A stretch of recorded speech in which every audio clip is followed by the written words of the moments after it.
ಅವಳೊಂಥರ ನನಗೆ ಅದೃಷ್ಟ ದೇವತೆ ಸರ್. ರೈಟ್. ಅವಳು ಹುಟ್ಟಿದಾಗ ನನ್ನ ಜೇಬಲ್ಲಿ ಬರೀ 300 ರೂಪಾಯಿ ಇತ್ತು ಸರ್. 300 ರೂಪಾಯಿಗೆ ನಾನು ಮಗಳು ಹುಟ್ಟಿದಾಳೆ ಅಂತ ನಾನು ಸ್ವೀಟ್ ಅನ್ಸ್ಲಾ, ಆ 300 ರೂಪಾಯಿ ನಾನು ಹಾಸ್ಪಿಟಲ್ ಖರ್ಚಿಗೆ ಅಂತ ಇಟ್ಕೊಳ್ಳ ಏನು ಅಂತ ಗೊತ್ತಾಗದಿರೋಂಥ ಸಂದರ್ಭ ಸರ್. ಬಟ್ ಅಷ್ಟು ಸ್ಟ್ರಗಲ್ಗಳ ಮಧ್ಯೆ ಅಷ್ಟು ಫೈಟ್ ಮಾಡ್ತಾ ಇದ್ದಂತ ಅವಮಾನಗಳು ಅನುಭವಿಸಿದಂತ ಟೈಮಲ್ಲಿ ಅವಳು ಹುಟ್ಟಿದಂತ ಒಂದು ಇದೆ ಸರ್. ಮನೆ ಏನೇ ಹೊರಗಡೆ ನಂಗೆ ನೋವು ಹಿಂಸೆ ಅವಮಾನ ಎಲ್ಲ ಅನುಭವಿಸ್ಕೊಂಡು ಮನೆಗೆ ಹೋದ್ರು ಅವಳ ಮುಖ ನೋಡಿದ್ರೆ ಎಲ್ಲ ಮರ್ತೋಗ್ತಾ ಇದ್ದೇನೆ.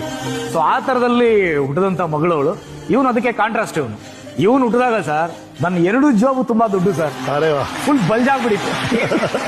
ಈಗ ನಮ್ಮ ವಿಜಯ್ ಕಿರ್ಗಂದೂರ್ ಸರ್ ಏನಿದ್ದಾರೆ ಅವತ್ತು ಜೊತೆಲಿಗೆ one of the producer Vijay ಅಂತ ಬರೀ ಹೆಸರಿಟ್ಕೊಂಡಿದ್ರು. ಅವ್ರು ಆ ಸಿನಿಮಾಗೆ ನನಗೆ ಅಡ್ವಾನ್ಸ್ ಕೊಟ್ಟಿದ್ರು ಸರ್, 2.5 ಲಕ್ಷ ರೂಪಾಯಿ. ಇವನು ಹುಟ್ಟಿದ ದಿನ ನನ್ನ ಹತ್ರ ಅಷ್ಟು ಜೇಬ್ ತುಂಬಾ ದುಡ್ಡಿತ್ತು. ಅವಳು ಹುಟ್ಟಿದಾಗ ಏನಿರಲಿಲ್ಲ. ಅವಳು ನನಗೆ ಸಂತೋಷ ತಂದ್ಕೊಟ್ಲು, ಇವ್ನು ನನಗೆ ಐಶ್ವರ್ಯ ತಂದ್ಕೊಟ್ಟ. ಅವಳೊಂಥರ ನನಗೆ ಅದೃಷ್ಟ ದೇವತೆ ಸರ್. ರೈಟ್. ಅವಳು ಹುಟ್ಟಿದಾಗ ನನ್ನ ಜೇಬಲ್ಲಿ ಬರೀ 300 ರೂಪಾಯಿ ಇತ್ತು ಸರ್. 300 ರೂಪಾಯಿಗೆ ನಾನು ಮಗಳು ಹುಟ್ಟಿದಾಳೆ ಅಂತ ನಾನು ಸ್ವೀಟ್ ಅನ್ಸ್ಲಾ, ಆ 300 ರೂಪಾಯಿ ನಾನು ಹಾಸ್ಪಿಟಲ್ ಖರ್ಚಿಗೆ ಅಂತ ಇಟ್ಕೊಳ್ಳ ಏನು ಅಂತ ಗೊತ್ತಾಗದಿರೋಂಥ ಸಂದರ್ಭ ಸರ್. ಬಟ್ ಅಷ್ಟು ಸ್ಟ್ರಗಲ್ಗಳ ಮಧ್ಯೆ ಅಷ್ಟು ಫೈಟ್ ಮಾಡ್ತಾ ಇದ್ದಂತ ಅವಮಾನಗಳು ಅನುಭವಿಸಿದಂತ ಟೈಮಲ್ಲಿ ಅವಳು ಹುಟ್ಟಿದಂತ ಒಂದು ಇದೆ ಸರ್. ಮನೆ ಏನೇ ಹೊರಗಡೆ ನಂಗೆ ನೋವು ಹಿಂಸೆ ಅವಮಾನ ಎಲ್ಲ ಅನುಭವಿಸ್ಕೊಂಡು ಮನೆಗೆ ಹೋದ್ರು ಅವಳ ಮುಖ ನೋಡಿದ್ರೆ ಎಲ್ಲ ಮರ್ತೋಗ್ತಾ ಇದ್ದೇನೆ. ಕರೆಕ್ಟ್. ಸೊ ಆ ತರದಲ್ಲಿ ಹುಟ್ಟಿದಂತ ಮಗಳವಳು. ಇವನು ಅದಕ್ಕೆ ಕಾಂಟ್ರಾಕ್ಟ್